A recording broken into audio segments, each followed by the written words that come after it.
Guarantee ದುಡ್ಡಿಗಾಗಿ ಹುಂಡಿ ಕಾಸಿನ ಮೇಲೆ ಕೈ ಸರ್ಕಾರದ ಕಣ್ಣು ಬಿದ್ದಿದೆ.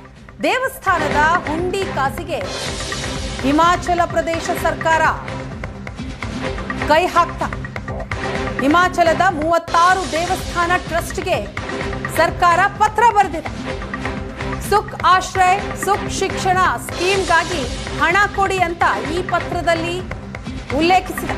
ಜನವರಿ 29ರಂದು ದೇವಸ್ಥಾನಗಳಿಗೆ ಪತ್ರ ಬರೆದಿರುವ ಸುಖ್ ಸರ್ಕಾರ ದೇವಸ್ಥಾನದ ಹುಂಡಿಗೆ ಕೈ ಹಾಕಿದ ಸರ್ಕಾರದ ವಿರುದ್ಧ ಈಗ ಬಿಜೆಪಿ ಕೂಡ ಕಿಡಿಕಾರ್ತಾ ಇದೆ. ಸಹಜ ಕೂಡ. ಕಾಂಗ್ರೆಸ್ ಸರ್ಕಾರ ಒಂದು ಕಡೆ ಸನಾತನ ಧರ್ಮವನ್ನ ವಿರೋಧ ಮಾಡುತ್ತೆ, ಮತ್ತೊಂದು ಕಡೆ ಯೋಜನೆಗಳಿಗೆ ಹಣಕ್ಕಾಗಿ ದೇವಸ್ಥಾನಗಳಿಗೆ ಪತ್ರ ಬರೆದಿದೆ.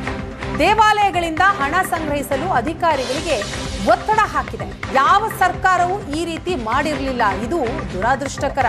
ಸರ್ಕಾರದ ಕ್ರಮವನ್ನ ಬಿಜೆಪಿ ಖಂಡಿಸುತ್ತೆ ಅಂತ ವಿಪಕ್ಷ ನಾಯಕ ಜಯರಾಮ್ ಠಾಕೂರ್ ಸರ್ಕಾರದ ವಿರುದ್ಧ ವಾಗ್ದಾಳಿಯನ್ನ ನಡೆಸಿದ್ರು. ಹಿಮಾಚಲ ಪ್ರದೇಶದ ಸರ್ಕಾರ ಗ್ಯಾರಂಟಿ ದುಡ್ಡಿಗಾಗಿ 36 ದೇವಸ್ಥಾನ ಟ್ರಸ್ಟ್ಗೆ ಪತ್ರವನ್ನ ಬರೆದಿದೆ. ಆ ಪತ್ರದ ಪ್ರತಿಯನ್ನ ಸ್ಕ್ರೀನ್ನಲ್ಲಿ ಗಮನಿಸ್ತಾ ಇದ್ದೀರಿ. ಸುಖ್ ಆಶ್ರಯ್ ಸುಖ್ ಶಿಕ್ಷಣ ಸ್ಕೀಮ್ಗಾಗಿ ಹಣ ಕೊಡಿ ಅಂತ ಆ ಪತ್ರದಲ್ಲಿ ಉಲ್ಲೇಖಿಸಿದೆ. ದೇವಸ್ಥಾನದ ಹುಂಡಿಗೆನೆ ಕೈ ಹಾಕಿದೆ ಸರ್ಕಾರ. हिमाचल प्रदेश सरकार बहुत अजीबोगरीब फैसले लेने के लिए पूरे देश भर में चर्चित हो चुकी है कि हिमाचल प्रदेश में सरकार ने हाल ही में एक फैसला लिया है कि सरकार के पास पैसे नहीं है.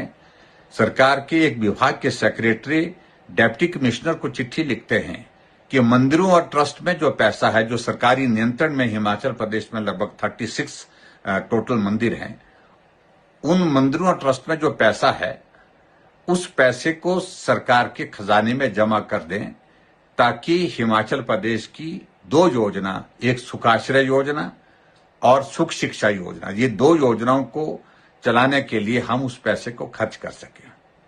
मैं समझता हूं ये बहुत दुखद है, दुर्भाग्यपूर्ण है. हिमाचल प्रदेश सरकार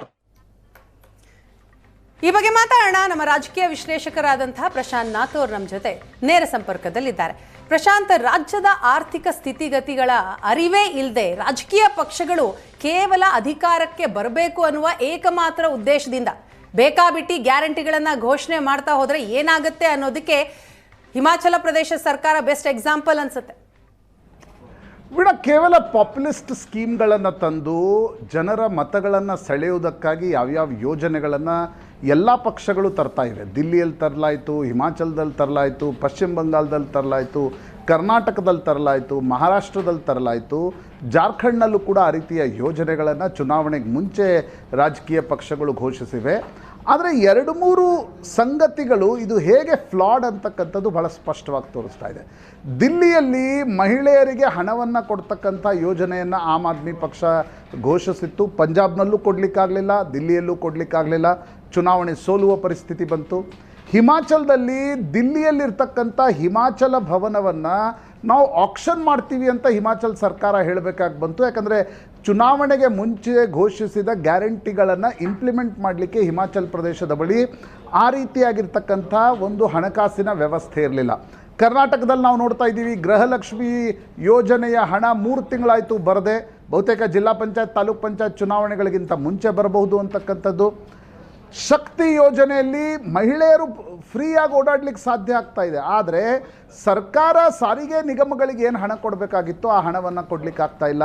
ಈಗ ಹಿಮಾಚಲ್ ಪ್ರದೇಶಕ್ಕೆ ಬರೋದಾದರೆ, ಹಿಮಾಚಲ್ ಪ್ರದೇಶದ ಎಜುಕೇಷನ್ ಸೆಕ್ರೆಟರಿ ಒಂದು ಪತ್ರವನ್ನು ಎಲ್ಲ ಪುರಾತನ ದೇವಸ್ಥಾನಗಳಿಗೆ ಬರೆದಿದ್ದಾರೆ. ನೀವು ಈ ಸುಖಾಶ್ರಯ ಮತ್ತು ಶಿಕ್ಷಣ ಯೋಜನೆಗಳೇನಿವೆ, ಮುಖ್ಯಮಂತ್ರಿ ಶಿಕ್ಷಣ ಯೋಜನೆಗಳಿಗೆ ನೀವು ಅಲ್ಲಿ ಹುಂಡಿಯಲ್ಲಿ ಬರ್ತಕ್ಕಂಥ ಹಣವನ್ನು ನೀವು ಒದಗಿಸಬೇಕು ಅಂತಕ್ಕಂಥದ್ದನ್ನು ಸೆಕ್ರೆಟರಿ ಲೆವೆಲ್ನ ಅಧಿಕಾರಿಯೊಬ್ಬರು ದೇವಸ್ಥಾನಗಳ ಟ್ರಸ್ಟ್ಗಳಿಗೆ ಬರೆದಿದ್ದಾರೆ. ಅದರ ಅರ್ಥ ಏನು? ರಾಜಕೀಯ ಪಕ್ಷಗಳು ಜನರ ಮತಗಳನ್ನು ಸೆಳೆಯುವುದಕ್ಕಾಗಿ ಇಮಿಡಿಯೇಟ್ ಆಗಿ ಒಂದು ಕೆಲವು ಯೋಜನೆಗಳನ್ನು ಘೋಷಿಸ್ತವೆ. ಆದರೆ ಅದಕ್ಕೆ ಹಣಕಾಸಿನ ನೆರವನ್ನು, ಹಣಕಾಸಿನ ಸೌಲಭ್ಯವನ್ನು ಕಲ್ಪಿಸ್ಲಿಕ್ಕೆ ಸಾಧ್ಯ ಆಗದೇ ಇದ್ದಾಗ ಯಾವ ರೀತಿ ಸರ್ಕಾರಗಳು ಸಮಸ್ಯೆಯಲ್ಲಿ ಸಿಲುಕ್ತವೆ ಅನ್ನೋದಕ್ಕೆ ಕರ್ನಾಟಕ, ಹಿಮಾಚಲ್ ಪ್ರದೇಶ ಇರ್ಬೋದು, ದಿಲ್ಲಿ ಇರ್ಬೋದು, ನಾಳೆ ಮಹಾರಾಷ್ಟ್ರದಲ್ಲೂ ಕೂಡ ಅದಾಗ್ಬೋದು. ಮಹಾರಾಷ್ಟ್ರದಲ್ಲಿ ಚುನಾವಣೆಗೆ ಮುಂಚೆ 94,000 ಕೋಟಿಯಷ್ಟು ಹಣದ ಗ್ಯಾರಂಟಿಗಳನ್ನು ಅಲ್ಲಿನ BJP ಸರ್ಕಾರ ಘೋಷಿಸಿದೆ. ಚುನಾವಣೆ ಗೆದ್ದಿರಬಹುದು, ಆದರೆ ಅದನ್ನು ಪೂರ್ತಿ ಮಾಡಲಿಕ್ಕೆ ಸಾಧ್ಯ ಆಗತ್ತಾ ಅಂತಕ್ಕಂಥದ್ದು ಪ್ರಶ್ನೆ. ಹೀಗಾಗಿ ಹಿಮಾಚಲ್ ಪ್ರದೇಶದಲ್ಲಿ ದೇವಸ್ಥಾನಗಳಿಗೆ ಏನೊಂದು ಪತ್ರವನ್ನು ಸೆಕ್ರೆಟರಿ ಲೆವೆಲ್ನ ಅಧಿಕಾರಿಗಳು ಬರೆದಿದ್ದಾರೆ. ಅದು ಹಿಮಾಚಲ್ ಪ್ರದೇಶದ ಸರ್ಕಾರದ ಹಣಕಾಸಿನ ಒಂದು ವ್ಯವಸ್ಥೆಗೆ ಹಿಡಿದ ಕೈಗನ್ನಡಿಯ ರೂಪದಲ್ಲಿದೆ. ವೀಣಾ, ಇದರ ಜೊತೆಗೆ ಈಗ ರಾಜಕೀಯ ಪಕ್ಷಗಳು ಮತದಾರರನ್ನ ಸೆಳಿಬೇಕು ಅನ್ನುವಂತಹ ಉದ್ದೇಶದಿಂದ ಮಾಡ್ತಾ ಇರುವಂತಹ ಗಿಮಿಕ್, ಜನಸಾಮಾನ್ಯರು ಕೂಡ ಎಚ್ಚೆತ್ತುಕೊಳ್ಬೇಕಾದಂತಹ ಸಂದರ್ಭ ಅಲ್ವಾ ಪ್ರಶಾಂತ್ ಇದು?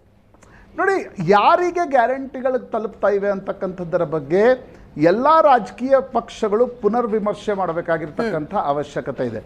ತೀರಾ ಬಡವರಿಗೆ ಈ ಸೌಲಭ್ಯಗಳನ್ನು ಕೊಡಬೇಕಾ ಅಂತಕ್ಕಂಥ ಪ್ರಶ್ನೆಯನ್ನು ಕೇಳಿದರೆ ಸರ್ಕಾರಗಳು, ವೆಲ್ಫೇರ್ ಸ್ಟೇಟ್ಗಳು ಇರೋದೇ ಅದಕ್ಕೆ ಬಡವರಿಗೆ ಆ ಸೌಲಭ್ಯವನ್ನು ಕಲ್ಪಿಸಬೇಕು. ಆದರೆ ಚುನಾವಣೆಯ ಕಾರಣಕ್ಕೋಸ್ಕರ, ವೋಟ್ ಬ್ಯಾಂಕಿನ ಕಾರಣಕ್ಕೋಸ್ಕರ ಟ್ಯಾಕ್ಸ್ ತುಂಬೋರ್ಗೂ ಕೂಡ ನೀವು ಗ್ಯಾರಂಟಿ ಯೋಜನೆಗಳನ್ನು ಕೊಟ್ಟರೆ ಸರ್ಕಾರ ಎಷ್ಟು ದಿನ ಬೊಕ್ಕಸದಿಂದ ಅದಕ್ಕೆ ಹಣವನ್ನು ಪೂರೈಸಲಿಕ್ಕೆ ಸಾಧ್ಯ ಅಂತಕ್ಕಂಥದ್ದು ಒಂದು ದೊಡ್ಡ ಪ್ರಶ್ನೆ. ವೆನೆಜುವೆಲಾ, ಗ್ರೀಸ್, ಶ್ರೀಲಂಕಾ ಇವೆಲ್ಲವೂ ನಮ್ಮ ಕಣ್ಮುಂದಿದ್ದಾಗ ಒಂದಾದ್ರ ಮೇಲೊಂದಂತೆ ರಾಜ್ಯಗಳು ಬೊಕ್ಕಸದ ಹಣವನ್ನು ಈ ರೀತಿ ಖರ್ಚು ಮಾಡಿದರೆ ಮುಂದೆ ಏನಾಗುತ್ತೆ ಅನ್ನುವ ಪ್ರಶ್ನೆ ನಿಶ್ಚಿತವಾಗಿ ಹಿಮಾಚಲ್ ಪ್ರದೇಶದ ಸೆಕ್ರೆಟರಿಯ ಟೆಂಪಲ್ ಟ್ರಸ್ಟ್ಗಳಿಗೆ ಬರೆದಿರ್ತಕ್ಕಂಥ ಪತ್ರದಿಂದ ಉದ್ಭವಿಸುತ್ತೆ. ವೀಣಾ, ಅಂದ್ರೆ ಬೇಕಾಬಿಟ್ಟಿಯಾಗಿ ಗ್ಯಾರಂಟಿಗಳನ್ನ ಘೋಷಣೆ ಮಾಡೋದು, ಯಾವುದೇ ಒಂದು ವೈಜ್ಞಾನಿಕ ರೀತಿ ಇಲ್ಲ, ಚಿಂತನೆ ಇಲ್ಲ, ಅದೇ ಇದಕ್ಕೆ ಪ್ರಮುಖ ಕಾರಣ ಅಲ್ವಾ ಪ್ರಶಾಂತ್? ವೀಣಾ, ನಿಶ್ಚಿತವಾಗಿ ನೋಡಿ, ನೀವು ಬಡವರಿಗೆ ಈಗ ಶಕ್ತಿ ಯೋಜನೆಯನ್ನು ಪ್ರಕಟಿಸಲಾಯಿತು.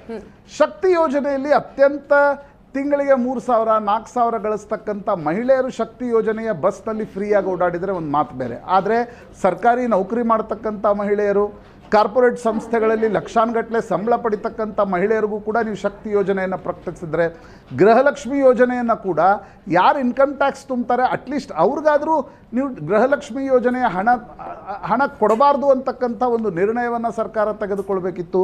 ಗೃಹ ಜ್ಯೋತಿ ತೆಗೆದುಕೊಳ್ಳಿ, 1 ಕೋಟಿ ರೂಪಾಯಿ ಅಪಾರ್ಟ್ಮೆಂಟ್ನಲ್ಲಿ ಗೃಹ ಜ್ಯೋತಿಯ ಒಂದು ಪೂರೈಕೆ ಆಗ್ತಾ ಇದೆ. ಆದರೆ ಗೃಹ ಜ್ಯೋತಿಯ ಕಾರಣಕ್ಕೋಸ್ಕರ ಅವ್ರಿಗೆ ಬಿಲ್ ಬರ್ತಾ ಇಲ್ಲ. ಈ ರೀತಿ ಸರ್ಕಾರದ ಹಣವನ್ನು ಕೊಡ್ತಾ ಹೋದರೆ ಅದು ಹಿಮಾಚಲ ಇರಲಿ, ಅದು ಕರ್ನಾಟಕ ಇರಲಿ, ಅದು ದಿಲ್ಲಿ ಇರಲಿ, ಅದು ಮಹಾರಾಷ್ಟ್ರದಲ್ಲಿರಲಿ, ಸರ್ಕಾರಗಳು ಹಣಕಾಸಿನ ಒತ್ತಡಕ್ಕೆ ಸಿಲುಕ್ತವೆ ಅಂತಕ್ಕಂಥದ್ದು ಸ್ಪಷ್ಟ. Yes yes, thank you Prashant.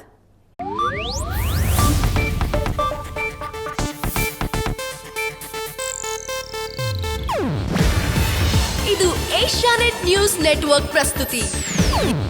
ನೀವು ನೋಡ್ತಿದ್ದೀರಾ ಏಷ್ಯಾನೆಟ್ ಸುವರ್ಣ ನ್ಯೂಸ್.